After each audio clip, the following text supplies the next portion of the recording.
Sarah Chen stood barely 5 feet tall in her combat boots, her slight frame making her look even smaller against the towering alien warriors surrounding her.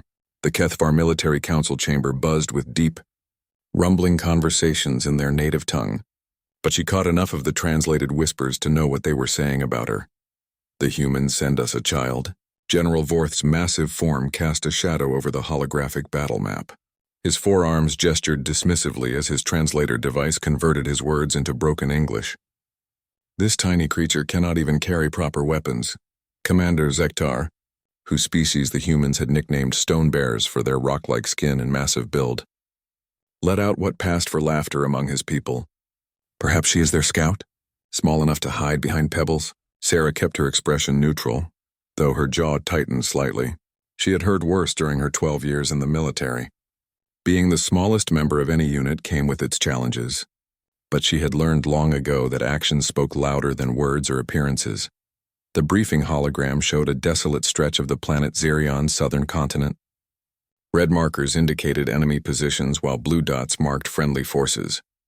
Between them lay 15 miles of harsh desert terrain that had claimed countless lives from both sides. The Sekmoth have established a forward operating base here, Admiral Threshika explained, his tentacled appendages pointing to a cluster of structures. Their position allows them to intercept our supply convoys and launch surprise attacks on our mining operations. Traditional orbital bombardment is impossible due to the atmospheric interference in this region. Sarah studied the terrain carefully. The desert wasn't just sand and rocks. Thermal imaging showed underground cave systems, ancient ruins that could provide cover, and most importantly, the presence of the rare mineral deposits that made orbital strikes useless. The electromagnetic interference from these deposits would scramble most guided weapons and communications equipment. We need someone who can reach this ridge, the Admiral continued, highlighting an elevated position overlooking the enemy base. From there, a skilled marksman could eliminate their command structure and create enough chaos for our main force to advance. And you want the human female to do this? General Vorth's disbelief was evident even through the translation. She weighs less than my sidearm. Sarah finally spoke, her voice calm and professional. Sir, I volunteer for the mission. I can carry the necessary equipment and reach the target position. The chamber fell silent except for the humming of the life support systems. Several of the alien officers exchanged glances that needed no translation. Their doubt was written clearly across their various alien features. Commander Zektar stepped forward, his massive frame easily 3 times Sarah's width. Human, the weapon required for this mission is a Barrett M82 anti-material rifle. Do you know what this weighs? 32 pounds unloaded, sir. With optics, bipod, and sufficient ammunition for the mission, approximately 55 pounds total. And you believe you can carry this through 15 miles of desert terrain while avoiding enemy patrols? Sarah met his gaze steadily. Yes, sir. The alien commander reached for a data pad and activated a holographic display showing Sarah's military record. Even translated into the galactic standard format, her achievements were impressive. Expert marksman ratings, multiple commendations for operations in harsh environments, specialized training in long-range reconnaissance. But the alien saw only her physical appearance. Your records show competence, Admiral Threshika admitted. But this mission requires someone who can endure extreme physical hardship. The desert temperatures reach 50 degrees Celsius during the day and drop below freezing at night. The terrain is treacherous and our enemy patrols the area regularly. I understand the challenges, sir. General Vorth snorted. Understanding and surviving are different matters. You humans are fragile enough under normal circumstances. In this environment carrying that weight, you would not last half the distance. Sarah had expected this reaction. It was the same doubt she had faced when she first enlisted, when she tried for special operations training, when she requested assignment to frontline units. Every time she had proven the doubters wrong, but it seemed she would have to do so again. Perhaps we should test her? Suggested Colonel Mithra, the intelligence officer whose species resembled elongated lizards. A simple exercise to demonstrate capability? The suggestion sparked immediate interest among the council members. Sarah realized they saw this as entertainment rather than a serious evaluation, but she welcomed the opportunity. What did you have in mind? Admiral Threshika asked. The training facility has a mock desert environment. We could have her carry a similar weight over a shorter distance, 5 miles perhaps. If she cannot manage that, we know she cannot handle the full mission." The council members rumbled their agreement. Sarah suppressed a smile. They thought they were being generous by offering her a chance to prove herself, not realizing they were actually playing into her hands. "I accept the test," she said simply. "Excellent," General Vorth said, his tone suggesting he expected this to be a brief and amusing demonstration of human inadequacy. "We shall observe this trial tomorrow at dawn. You may use any equipment you require." As the council began to disperse, Sarah caught Admiral Threshka's attention. "Sir, may I inspect the Barrett M82 that would be used for the actual mission?" "Of course. Colonel Mithra will escort you to the armory." The weapon storage facility was a cavernous space filled with armaments from dozens of different species. The Barrett M82 sat in a climate-controlled case, its long barrel and intimidating bulk designed for one purpose: delivering devastating long-range precision fire. Sarah lifted the rifle carefully, feeling its weight distribution, checking the action, examining the scope mounting system. She had trained extensively with similar weapons, but each rifle had its own personality, its own quirks that could mean the difference between success and failure.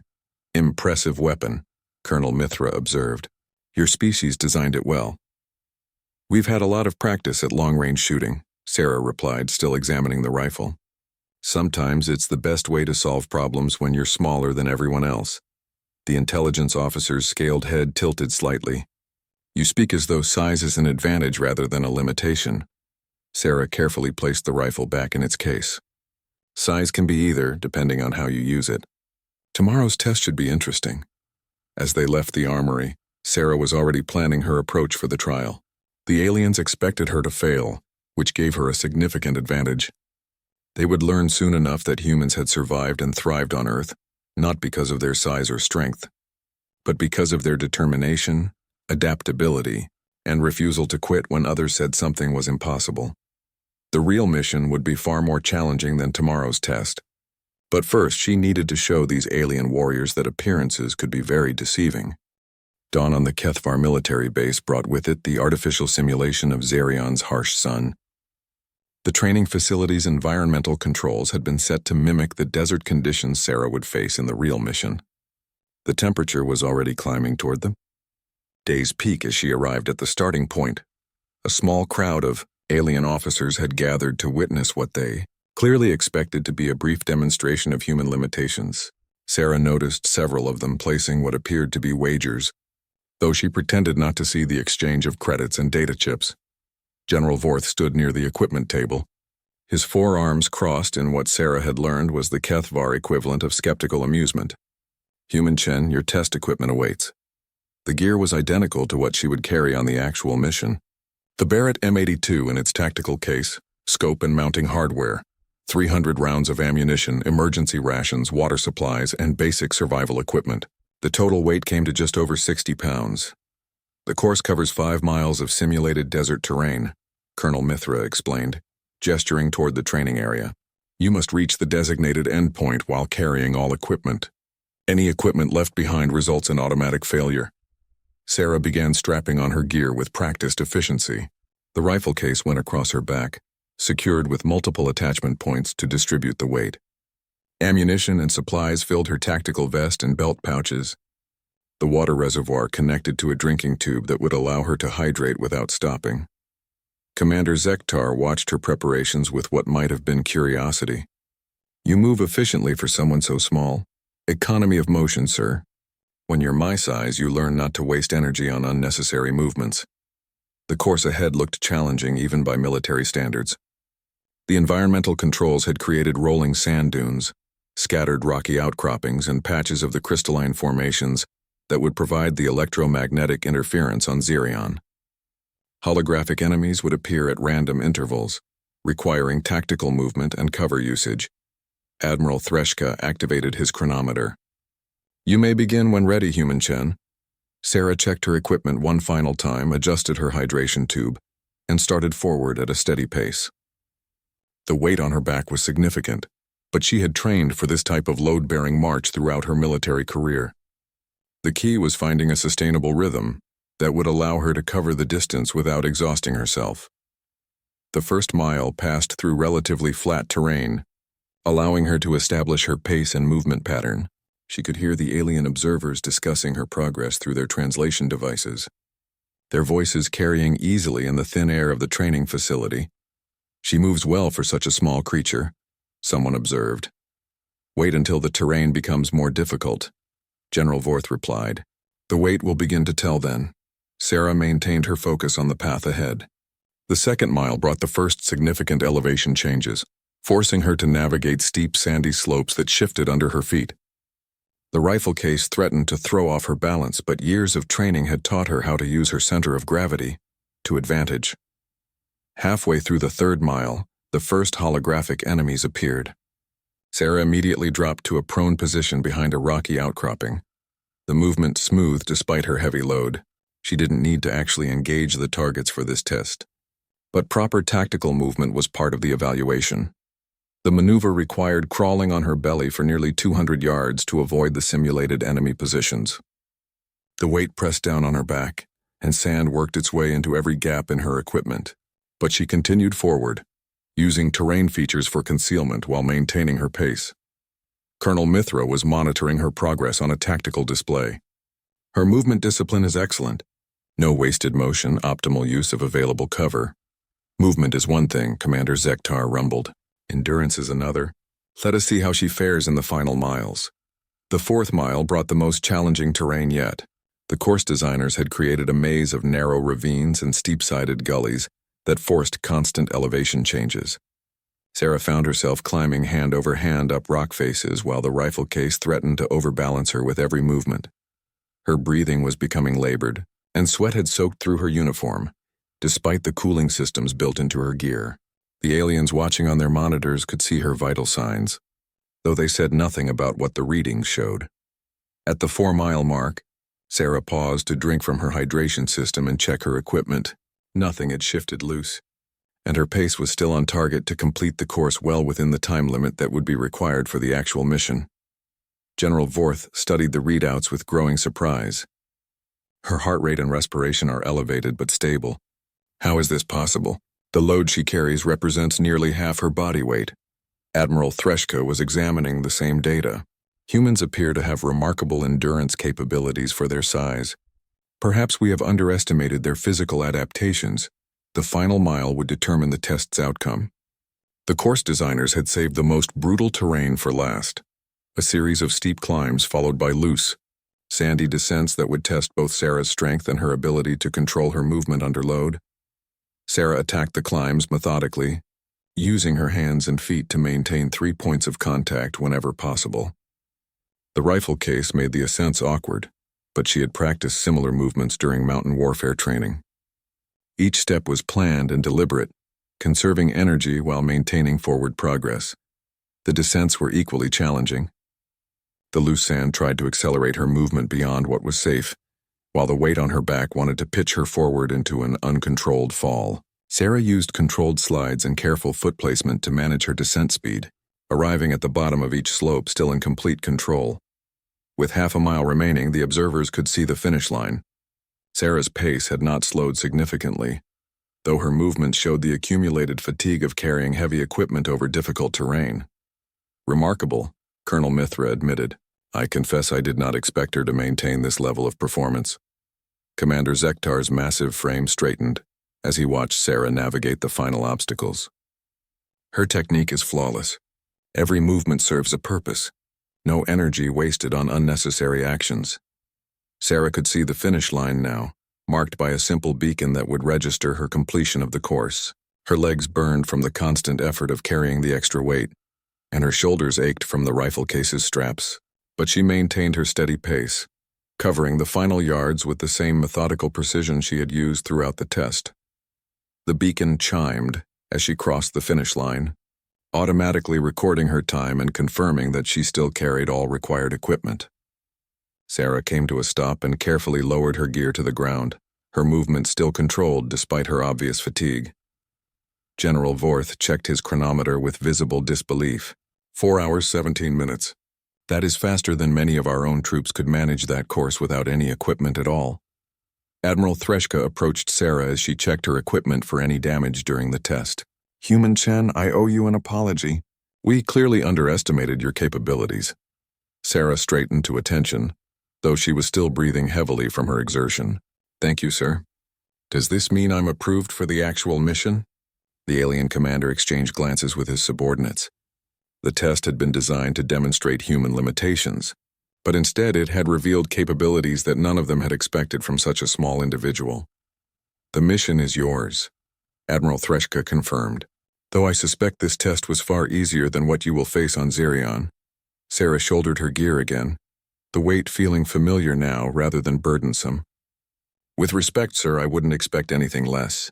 When do we depart? As the alien officers began dispersing, Sarah heard Commander Zektar speaking quietly to General Vorth. Perhaps humans are more formidable than we realized. Size may not be the measure of a warrior's worth. The real test would begin soon enough, but Sarah had accomplished her first objective. She had earned the respect of her alien allies and secured her place on a mission that could change the course of the war. Now she just had to survive 15 miles of actual desert while carrying a Barrett M82 rifle through enemy territory. The thought brought a slight smile to her face. After all, she had been proving doubters wrong her entire career. Why stop now? 3 days after her successful trial, Sarah found herself at the edge of Xerion's southern desert as the planet's twin suns set behind jagged mountain peaks. The real terrain made the training facility look like a gentle hiking trail. Endless, dunes of crimson sand stretched toward the horizon, broken by areas of black volcanic glass that could slice through equipment and flesh with equal ease. The insertion point lay 12 miles from where she needed to establish her shooting position. Intelligence had placed her as close as possible without risking detection, but the final approach would have to be made on foot, through some of the most hostile terrain in the known galaxy.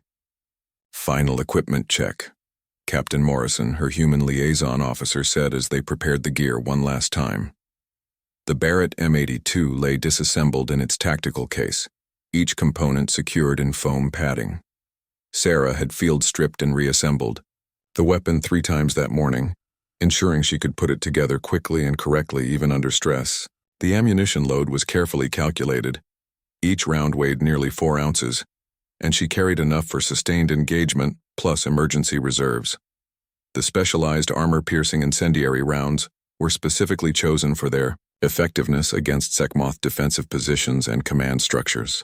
Weather report shows a thermal storm moving through the area tomorrow afternoon, Morrison continued, studying his tactical display. Temperatures will spike to nearly 60 degrees Celsius with significant electromagnetic interference. Communications will be spotty at best. Sarah checked her cooling vest and hydration system one final time. The advanced human technology would help regulate her body temperature, but in conditions like these, even the best equipment had limits. Admiral Threshka approached their position, his massive form moving with surprising quietness across the rocky ground. Human Chen, our forward scouts report increased Sekhmoth patrol activity in the target area. They appear to be reinforcing their position. Understood, sir. Does this change the mission parameters? No. If anything, it makes your task more critical. Their commander is planning something significant. We need him eliminated before he can implement whatever strategy he's developing. Sarah nodded and began the process of donning her equipment. The rifle case went on first, positioned across, her back where it would ride most comfortably during the long march ahead. The weight distribution was critical. Too high and it would throw off her balance on uneven terrain. Too low and it would interfere with her movement. The ammunition and supplies came next, loaded into her vest and belt pouches according to a carefully planned arrangement. Emergency medical supplies on her left side where she could reach them with either hand, navigation equipment protected in a hardened case, and water reserves distributed to maintain her center of gravity. The approach route takes you through 3 distinct terrain types, Colonel Mithra explained, projecting a holographic map. The first 5 miles are open desert with minimal cover. You'll need to time your movement to avoid aerial patrols and use natural depressions for concealment. Sarah studied the route carefully. The open desert section would be physically demanding but tactically straightforward. The real challenges would come later. Miles 6 through 10 passed through the glass fields, the intelligence officer continued. The volcanic formations provide excellent concealment but are extremely hazardous. The edges are sharp enough to cut through most materials, and the reflective surfaces can create thermal hotspots that exceed safe exposure limits. The final section was marked in red on the tactical display. The last 2 miles climbed through ancient ruins from a previous civilization. Multiple levels, complex passages, and unfortunately, heavily patrolled by enemy forces. You'll need to time your passage carefully to avoid detection. Commander Zektar stepped forward, his rocky features showing what might have been concern. Human, this mission would challenge our largest and most experienced warriors. Are you certain you can manage this alone? Sarah finished her equipment. Shekin stood, the full weight of her gear settling across her shoulders and hips. Sir, humans have been carrying heavy loads across hostile terrain for thousands of years. It's what we do. The truth was more complex than that simple statement. Sarah had spent years conditioning her body for exactly this type of mission. Her slight frame carried lean muscle built through countless hours of training, and her cardiovascular system had been optimized for endurance rather than power. At precisely 2200 hours, Sarah began her approach to the target area. The first few miles would be covered in darkness using night vision equipment to navigate, while avoiding the thermal signatures that would betray her position to enemy sensors. The desert at night was a different world than it had been during the day. The temperature had dropped nearly 40 degrees, and the twin moons cast strange shadows across the undulating landscape. Sarah moved carefully but steadily, using a route that kept her in the low areas between dunes while maintaining her general heading toward the target. The weight of the Barrett M82 was already making itself known. The rifle case pressed against her back with each step, and the ammunition pouches created pressure points where the straps crossed her shoulders. But these were familiar discomforts, and Sarah had learned long ago to acknowledge them without letting them affect her performance. 2 hours into her march, she encountered her first challenge. A Sekhmoth patrol craft passed overhead, its searchlights sweeping the terrain in a random pattern. Sarah immediately dropped flat against the side of a dune, using her optical camouflage to blend with the natural coloration of the sand. The patrol craft hovered for nearly 10 minutes, its sensors probing the area where Sarah lay motionless. The electromagnetic signature of her equipment was minimal, designed specifically to avoid detection. But there was always the risk that some small detail would give her away. The aircraft finally moved on, continuing its sweep pattern toward the east. Sarah waited another 5 minutes before resuming her movement, knowing that patience now could prevent catastrophic discovery later. By dawn, she had covered the first 5 miles and reached the edge of the glass fields. The volcanic formations rose from the desert floor like frozen black lightning, their surfaces polished to mirror brightness by centuries of wind and sand. The morning sun turned the entire area into a maze of blinding reflections and deep shadows. Sarah paused to adjust her equipment and plan her route through this section. The glass formations were beautiful but deadly. One misstep could send her sliding into a crevice lined with razor-sharp edges, or cause her to lose her footing on surfaces that provided no grip. She activated her cooling vest to maximum capacity and checked her hydration levels. The next few hours would be the most physically demanding part of her journey, as she navigated through terrain that seemed designed to defeat any creature foolish enough to enter it. The first formation required her to squeeze through a gap barely wider than her body, the rifle case scraping against the glass walls as she forced her way through. The sound was minimal, but in the absolute silence of the desert, it seemed loud enough to alert every enemy within miles. Beyond the gap, Sarah found herself in a natural corridor formed by 2 towering glass walls. The passage offered protection from observation, but created its own hazards. The polished surfaces reflected and concentrated the sun's heat, creating a furnace-like environment that quickly overwhelmed her cooling systems. Sweat poured down her face as she moved through the corridor, and her breathing became labored despite her excellent conditioning. The weight of her equipment seemed to double in the oppressive heat, and each step required conscious effort to maintain her balance on the slippery glass surfaces. Halfway through the glass fields, Sarah encountered a problem that hadn't appeared on any intelligence report.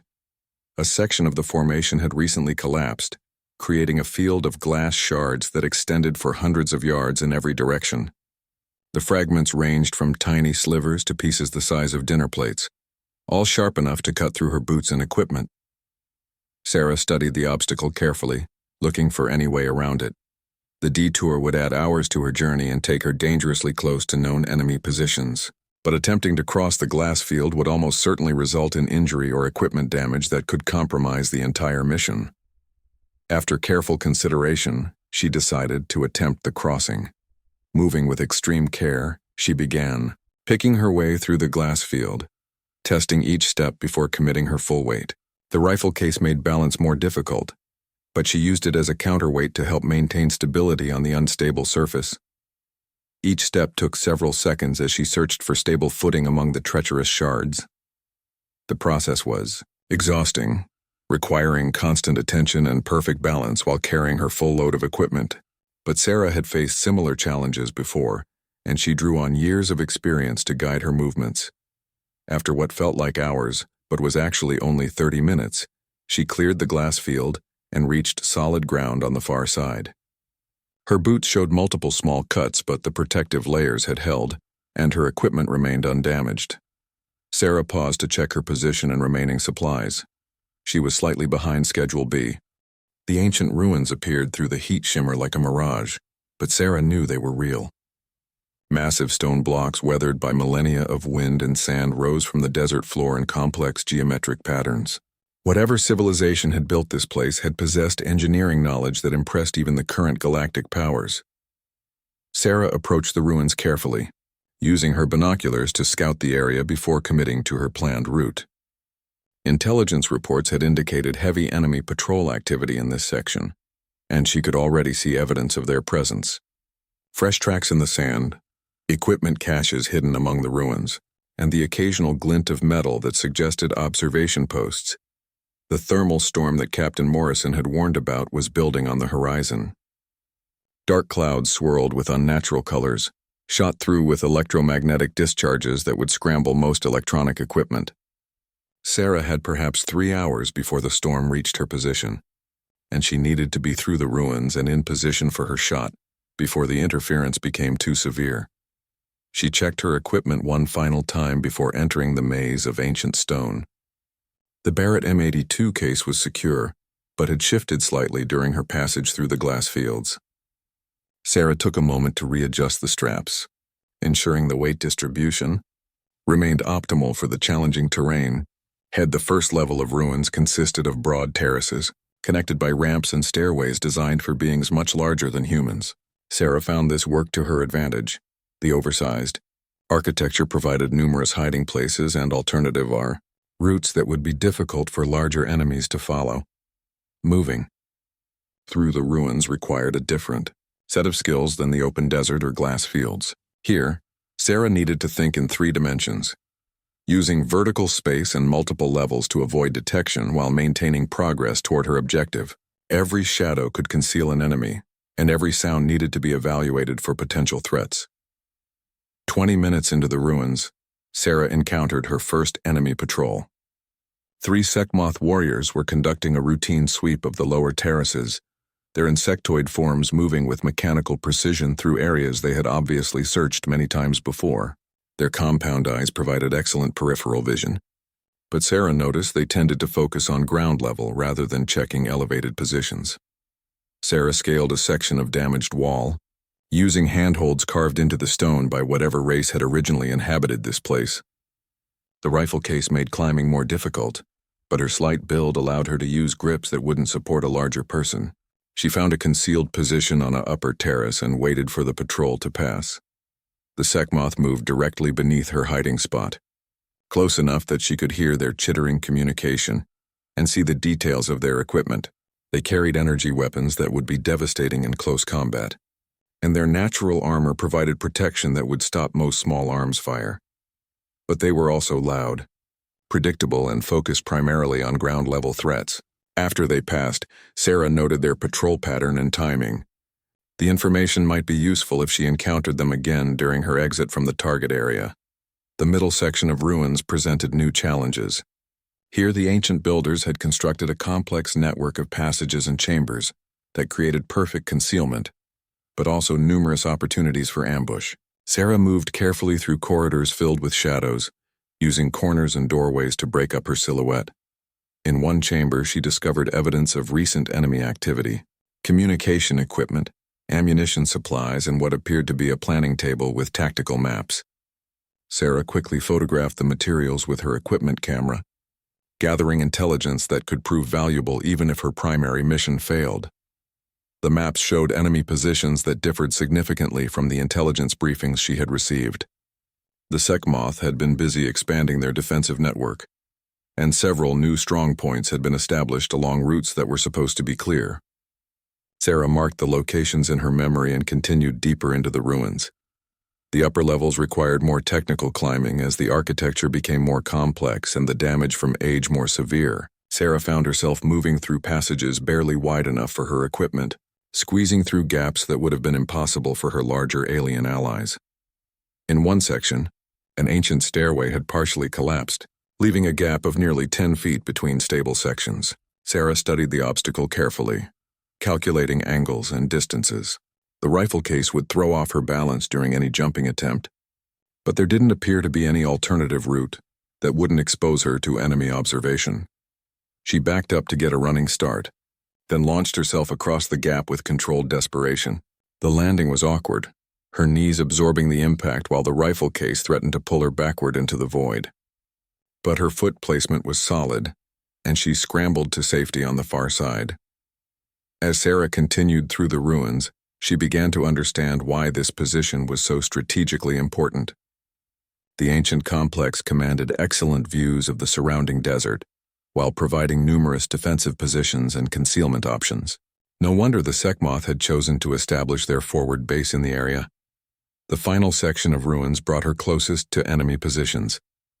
Sarah could hear voices now, and occasionally caught glimpses of movement through gaps in the stone walls. Her target lay just beyond the ruins, but getting there would require passing within yards of active enemy positions. She studied the patrol patterns for nearly an hour, timing the movements and identifying brief windows when specific routes would be unobserved. The margin for error was minimal. A single misstep or unexpected delay could expose her to an entire platoon of enemy warriors. The thermal storm was also getting closer. The electromagnetic interference was already affecting her equipment, causing intermittent static in her communications gear and minor fluctuations in her electronic systems. Soon the storm would provide additional concealment, but it would also make movement more difficult and dangerous. Sarah waited for the optimal moment, then began her final approach through the ruins. She moved in short bursts, covering 20 or 30 yards at a time before pausing to reassess the situation. The weight of her equipment was telling now. 12 miles of difficult terrain had accumulated into fatigue that required conscious effort to overcome. During one pause, crouched behind a fallen column while an enemy patrol passed nearby, Sarah felt the full weight of her responsibility. The entire Allied offensive depended on her ability to eliminate the enemy commander from long range. Thousands of lives hung in the balance, and failure wasn't an option. But doubt wasn't something Sarah allowed herself to entertain for long. She had trained for this mission, prepared for these challenges, and proven herself capable every step of the way. The Barrett M82 on her back wasn't just a weapon. It was the tool that would change the course of this war. The patrol moved on, and Sarah continued her approach. The exit from the ruins lay just ahead, marked by a natural depression that would provide concealment for the final phase of her movement. Beyond that, a rocky ridge offered the elevated position she needed for her shot. As she prepared to leave the relative safety of the ancient ruins, Sarah caught sight of the enemy base through a gap in the stones.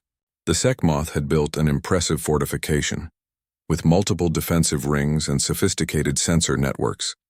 But they had made one critical error in their planning. They had positioned their command center where it could be observed from the ridge she was approaching. Her intelligence briefings had been correct about that detail at least. Now she just needed to reach that position, set up her rifle, and make the shot that would justify every mile she had carried the Barrett M82 through this unforgiving desert. The storm was almost upon her now, and the first electromagnetic pulses were beginning to interfere with enemy sensors. It was time to complete her mission and prove that sometimes the smallest warrior could deliver the most decisive blow. Sarah took a deep breath, adjusted her equipment one final time, and began the last phase of her approach to the target. The final approach to the ridge was a nightmare of loose rock and electromagnetic chaos. The thermal storm had arrived with the fury of an angry god, sending jagged bolts of energy crackling across the desert, while temperatures soared beyond anything Sarah had experienced. Her cooling vest was running at maximum capacity and still barely keeping her core temperature stable. Each step up the rocky slope threatened to trigger a small avalanche that would expose her position to the enemy base below. The Barrett M82 case had become a torturous burden, its weight seeming to double with every vertical foot she climbed. Sweat poured down her face despite the cooling systems, and her breathing had become labored in the thin, superheated air.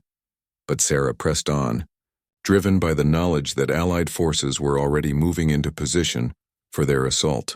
The operation had been timed precisely. She had a narrow window to eliminate the enemy commander before the main attack began. Failure would mean watching thousands of her allies die in a futile assault against prepared positions. The electromagnetic interference from the storm was playing havoc with her equipment. Her communication systems were completely dead, reduced to static and random noise. Navigation equipment flickered between readings, and even her rifle scope would need manual adjustment once she reached her firing position. Halfway up the ridge, Sarah encountered an unexpected obstacle. A section of the slope had been destabilized by the storm's electromagnetic pulses, turning solid rock into a treacherous field of loose stones that shifted with every touch. The debris field extended for nearly 50 yards with no apparent way around it. Sarah studied the obstacle with growing concern. The unstable stones would make noise with every movement, potentially alerting enemy sentries to her presence. But the storm's interference was also affecting their sensors, and the thunder of electromagnetic discharges might mask the sounds of her passage. She began crossing the debris field with extreme care, testing each stone before committing her weight. The process was agonizingly slow, and precious minutes ticked away as she picked her path through the treacherous terrain. Twice rock shifted under her feet, sending small cascades of debris tumbling down the slope. But the storm's chaos seemed to mask the sounds from the enemy base below. Finally reaching solid ground on the far side, Sarah allowed herself a moment to check her position and remaining time. According to her calculations, she had less than an hour before the Allied assault began. That should be enough time to reach her firing position and set up the Barrett M82, but there was no margin for further delays. The final 100 yards to the ridge crest were the steepest yet. Sarah found herself climbing hand over hand up rock faces that would have been challenging without any equipment, let alone while carrying 60 pounds of weapons and gear. Her arms and shoulders burned with accumulated fatigue and her legs trembled with each step. But she had come too far to fail now. Every mile through the desert, every obstacle overcome, every moment of doubt conquered had led to this final push. Sarah drew on reserves of determination she hadn't known she possessed, forcing her body to continue when everything screamed for rest. The ridge crest finally came into view, a narrow shelf of rock that provided an excellent view of the enemy base while offering concealment from observation. Sarah hauled herself over the final edge and collapsed briefly, her body demanding a moment to recover from the brutal climb. When she caught her breath, Sarah began the careful process of establishing her firing position. The Barrett M82 came out of its case for the first time since the mission began, and she assembled the weapon with practiced efficiency despite her fatigue. Each component clicked into place with reassuring precision, the rifle's familiar weight and balance providing confidence that her equipment would perform when needed. Setting up the shot required careful consideration of multiple factors: wind speed and direction, affected by the thermal storm's chaotic air currents; range to target, complicated by the electromagnetic interference that was scrambling her digital rangefinder; temperature variations that would affect bullet trajectory over the long distance to the enemy commander. Sarah used manual backup methods for calculations that her electronic systems couldn't handle. She dropped small pieces of debris to judge wind patterns, used reference points to estimate range, and drew on years of experience to compensate for atmospheric conditions. The storm that was making her mission more difficult was also providing the concealment she needed to work undetected. Through her rifle scope, the enemy base came into sharp focus. The Sekhmoth had built an impressive fortification, with multiple defensive rings and sophisticated command structures. But Sarah could see the weakness in their design. The command center had been positioned for optimal communication with outlying units, which meant it was visible from her elevated position. The target appeared exactly where intelligence had predicted. The enemy commander was a massive Sekhmoth warrior, distinguishable by his elaborate armor and the deference shown by subordinates. He stood in the central courtyard of the command complex, apparently conferring with his officers about defensive preparations. Sarah made her final adjustments to the rifle scope, compensating for the electromagnetic interference that was causing minor fluctuations in the optics. The storm was reaching its peak intensity, with energy discharges occurring every few seconds and creating a constantly shifting electromagnetic environment. She settled into her shooting position, controlling her breathing and heart rate through techniques learned over years of training. The Barrett M82 felt solid and familiar in her hands, its weight distributed across the bipod and her body in perfect balance. This was the moment she had carried the weapon 15 miles to reach. The range was just over 800 yards, a challenging shot under normal conditions, nearly impossible in the current electromagnetic chaos. But Sarah had made difficult shots before, and she had absolute confidence in her equipment and training. She aligned the crosshairs on her target, making minute adjustments for wind and atmospheric conditions. The enemy commander remained in position, apparently unaware that death was looking down at him through a high-powered scope. Sarah controlled her breathing, waiting for the optimal moment between heartbeats when her aim would be steadiest. Just as she began to apply pressure to the trigger, a massive electromagnetic pulse from the storm disrupted her scope's electronics. The reticle flickered and shifted, throwing off her careful aim. Sarah immediately backed off the trigger, knowing that a miss at this range would expose her position and likely doom the entire mission. She waited for the interference to subside, making manual adjustments to compensate for the electronic disruption. The storm was creating perfect cover for her shot, but it was also making precise aiming nearly impossible. Sarah realized she would need to time her shot between electromagnetic pulses, using the brief moments of clarity when her scope functioned normally. The enemy commander moved slightly, consulting with an aide while remaining within Sarah's field of fire. She reacquired her target, settling into her shooting position once again. The next electromagnetic pulse was building. She could see the energy accumulating in the storm clouds. Overhead, the pulse discharged with a brilliant flash that temporarily blinded every electronic sensor in the area. In the moment of clarity that followed, Sarah's scope stabilized and her target came into perfect focus. The enemy commander stood motionless, presenting an ideal shot. Sarah controlled her breathing, aligned her shot, and gently squeezed the trigger. The Barrett M82 roared with devastating authority, its muzzle flash hidden by the storm's electrical display. The massive rifle bucked against her shoulder with familiar recoil, and the .50 caliber round began its journey across 800 yards of chaotic atmosphere. Time seemed suspended as Sarah watched through her scope, waiting to see the result of a shot that had required 15 miles of desert trek and every ounce of skill she possessed. The success or failure of the entire Allied offensive hung on the accuracy of that single bullet, carried to this moment by a soldier they had thought too small for the mission. The storm raged around her as she waited to see if her shot had found its mark. The massive .50 caliber round crossed 800 yards of electromagnetic chaos in just over a second, but to Sarah it felt like an eternity. Through her scope, she watched the bullet's trajectory with the practiced eye of a master marksman, tracking its path despite the storm's interference. The round struck the enemy commander's center mass with devastating effect. The Sekhmoth warrior's elaborate armor, designed to stop conventional energy weapons, offered no protection against the kinetic energy of a Barrett M82 round. The target dropped instantly, his massive form crumpling to the ground as chaos erupted throughout the command center. Sarah didn't pause to celebrate. The moment her shot confirmed a hit, she was already breaking down her position and preparing for extraction. The electromagnetic pulse that had covered her muzzle flash wouldn't last long, and she needed to be gone before enemy forces could triangulate her location. The Barrett M82 went back into its case with mechanical efficiency, each component secured for movement despite Sarah's haste. Her hands moved automatically through the disassembly process, muscle memory taking over while her mind focused on escape routes and timing. Below in the enemy base, the result of losing their commander was immediately apparent. Subordinate officers rushed toward the fallen leader while defensive positions began firing randomly into the desert, their coordination shattered by the sudden loss of central command. The carefully planned defensive strategy that had made the position so dangerous was collapsing into confusion and panic. Sarah slung her equipment and began her descent from the ridge, moving as quickly as she dared across terrain that had been treacherous enough during her careful ascent. The storm was beginning to subside, which meant enemy sensors would soon be functioning normally again. She needed to put distance between herself and the firing position before they organized a search.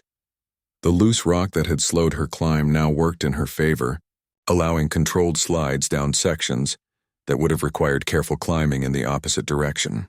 The rifle case bounced against her back with each movement, but the secure strapping held everything in place. As Sarah reached the base of the ridge, she heard the distant thunder of artillery. The Allied assault was beginning right on schedule, taking advantage of the confusion her shot had created. The Sekhmoth defenders were trying to coordinate their response, but without central command, their sophisticated defensive network was fragmenting into isolated strongpoints. The journey back through the ancient ruins was faster, but more dangerous than her original passage. Enemy patrols were now moving with purpose rather than following routine patterns, and the storm's departure meant electronic sensors were coming back online. Sarah used speed and audacity rather than stealth, moving through passages she knew were clear while avoiding areas where her reconnaissance had identified enemy positions. In the middle section of ruins, she encountered a Sekhmoth patrol that was definitely not following any routine pattern. 4 warriors were conducting an aggressive search, obviously looking for whoever had eliminated their commander. Sarah pressed herself against a stone wall as they passed, close enough to touch their chitinous armor. One of the warriors paused directly in front of her hiding spot, compound eyes scanning the shadows where she lay motionless. For several heartbeats, discovery seemed inevitable, but the alien's attention was drawn away by a communication from another unit, and the patrol moved on without detecting her presence. Sarah waited until their footsteps faded before continuing her movement through the ruins. The weight of the Barrett M82 was really telling now. 15 miles of carrying the weapon had accumulated into muscle fatigue that made every step an effort. But she maintained her pace, knowing that Allied forces were counting on her successful extraction. The glass fields presented new challenges during her return passage. The storm had shifted some of the formations, creating new obstacles while opening previously blocked routes. Sarah navigated by memory and instinct, avoiding areas where the volcanic glass had been destabilized by electromagnetic interference. The collapsed section that had nearly blocked her advance was now completely impassable, forcing a detour that added precious minutes to her escape time. But Sarah found an alternative route through a narrow canyon that provided excellent concealment while leading in the right direction. Emerging from the glass fields into open desert, Sarah could see the effects of the Allied assault in the distance. Smoke rose from multiple locations in the enemy base, and the distinctive energy signatures of heavy combat lit up the horizon. Her mission had succeeded beyond expectations. Not only had she eliminated the target, but the resulting confusion had made the assault far more effective than originally planned. The final miles across open desert were a test of pure endurance. Sarah's body was running on reserves that had been depleted by the most challenging mission of her career. Every step required conscious effort, and the rifle case felt like it had gained weight during the long journey. But she maintained her pace through experience and sheer determination. Allied forces would be monitoring for her return, but she needed to reach the extraction point before enemy units could organize pursuit. The electromagnetic interference that had complicated her shot was also disrupting enemy communications, buying her precious time. As the sun began to set behind her, Sarah finally spotted the lights of the Allied forward operating base. Friendly sentries challenged her approach with recognition codes, their relief evident when she provided the correct responses. Within minutes, she was inside the perimeter and safely among Allied forces. Admiral Threshka was waiting in the command center when Sarah arrived for debriefing. The massive alien's demeanor had changed completely from their first meeting. Respect had replaced skepticism, and his greeting reflected genuine admiration. Human Chen, initial reports suggest your mission was completely successful. The enemy commander is confirmed dead, and our assault forces are reporting minimal resistance as they advance on the base. Sarah carefully set down the Barrett M82 case and began removing her equipment. Target eliminated at 8:47 hours local time, sir. Shot placement was center mass, confirmed kill. No equipment malfunctions or compromise of position. General Vorth, who had been monitoring the tactical displays, turned to face her. Our forces have advanced faster than any projection suggested possible. The enemy defensive network collapsed completely after losing central command. How many casualties did you take in eliminating their leadership? None, sir. Solo infiltration as planned. The alien officers exchanged glances that needed no translation. They were beginning to understand that their initial assessment of human capabilities had been fundamentally flawed. Commander Zektar stepped forward, his massive frame dwarfing Sarah even more than usual. But his tone was respectful, even deferential. Human Chen, I owe you an apology. We questioned whether someone of your size could accomplish this mission. We were wrong. Sarah shrugged as she continued organizing her equipment. Size isn't everything, sir. Sometimes being smaller means you can go places and do things that larger individuals can't. It's about using your advantages rather than focusing on your limitations. Colonel Mithra was studying tactical displays that showed the ongoing assault. The enemy base is completely overrun. Our casualties are less than 10% of original estimates. Your elimination of their command structure changed the entire character of the engagement. Admiral Threshka approached Sarah as she completed her equipment inventory. Human, your species continues to surprise us. When we first met, we saw only your physical limitations. We failed to recognize the capabilities that matter most: determination, skill, and the ability to accomplish what others consider impossible. Sarah looked up from her gear check, exhaustion finally showing on her face. With respect, sir, you're not the first to make that mistake. Humans have been proving people wrong about size and capability for a long time. It's kind of what we do. As the Allied assault continued its successful advance on the enemy base, word of Sarah's mission began spreading through the command structure. The human who had been too small to carry a Barrett M82 through 15 miles of desert had not only accomplished the mission but had done so with a precision and effectiveness that exceeded every expectation. General, Vorth was reviewing after-action reports when he made an observation that would be repeated throughout the Allied forces. Perhaps we have been measuring warriors by the wrong standards. This human accomplished more with one shot than battalions of our largest troops achieved in weeks of fighting.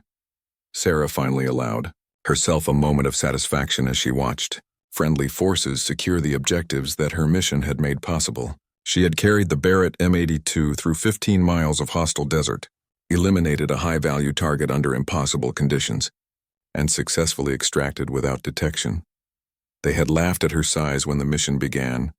Now they understood that sometimes the smallest person in the room could deliver the biggest impact. In a galaxy full of massive alien warriors, humanity had found its place not through brute strength, but through the determination to accomplish what others thought impossible. The Barrett M82 sat in its case, mission complete, while Sarah Chen